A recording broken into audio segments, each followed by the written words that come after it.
பேர் கஷ்டப்பட்டு ஷியாட்டிக் பெயினை ரெடியூஸ் பண்ணணும்னு இந்த மாதிரி ஸ்ட்ரெச்சஸ்லாம் பண்ணுவாங்க. பா செம்மையாக ரிலீஸ் ஆகுதுல்ல அப்படின்னு. ஆக்சுவலாக இந்த மாதிரி ஸ்ட்ரெச்சஸ்லாம் பண்ணிங்கன்னா உங்களுடைய பெயினை இன்னும் ஒஸ்டன் தான் பண்ண முடியாது, கொஞ்சம் கூட ரிலீஃப் வராது. இந்த ஷியாட்டிக் பெயினை ஈஸியாக 3 ஸ்டெப்ஸில் ரெடியூஸ் பண்ணலாம். எப்படின்னு பார்க்கலாமா வாங்க. உங்களுடைய ஃபர்ஸ்ட் ஸ்டெப் என்னன்னு பார்த்தீங்கன்னா, இந்த காலில் பெயின் இருக்கும், அந்த காலில் வெளியில் வச்சுட்டு உங்களுடைய பேக் எக்ஸ்டென்ஷன் தான் பண்ண போகிறீங்க. இந்த மாதிரி பேக் எக்ஸ்டென்ஷன் பண்ணும்போது உங்களோட நர்வ்ல டிஸ்க் கம்ப்ரெஷனை வந்து ரெடியூஸ் பண்ணுறதுக்கு ஹெல்ப்ஃபுல்லாக இருக்கும். செகண்ட் ஸ்டெப் என்னன்னு பார்த்தீங்கன்னா, எந்த சைடில் பெயின் இருக்கோ அந்த சைடோடைய கையை வால்ல சப்போர்ட் பண்ணிட்டு உங்களுடைய ஆப்போசிட் சைடை உள்ள வந்து புஷ் பண்ண போறீங்க. இப்படி பெண்ட் பண்ணுவோம், சைட் பெண்டிங் பண்ணும்போது உங்களுக்கு ஸ்பைன்ல நல்ல ஸ்பேஸ் வந்து உங்களுடைய நர்வ் கம்ப்ரெஷனை வந்து ரெடியூஸ் பண்ணும்.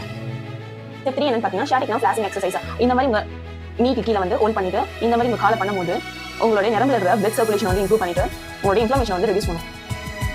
இந்த வீடியோ பிடிச்சிருந்தா மறக்காம லைக் பண்ணுங்க, ஷேர் பண்ணுங்க, சப்ஸ்கிரைப் பண்ணுங்க. உங்களுடைய ஷியாட்டிக் பெயின் இருக்கிற ஃப்ரெண்ட்ஸ்க்கு ஷேர் பண்ணுங்க. பாய்.